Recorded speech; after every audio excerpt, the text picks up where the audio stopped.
And if they do qualify for Europe,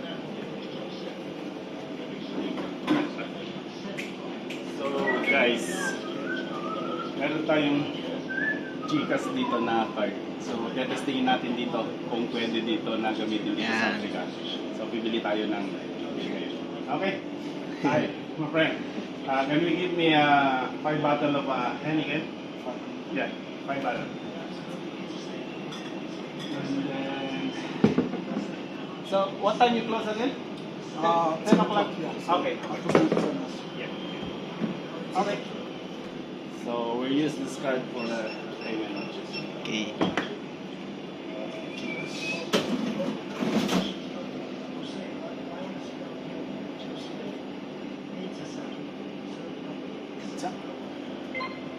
All right.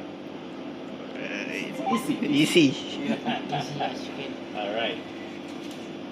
So now, guys, Gcash is accepted in Worldwide. Africa. Worldwide. Yeah. Okay. So this is very convenient to use everywhere.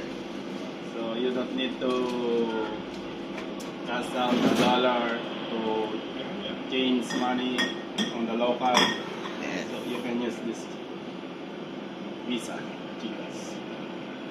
Thank you.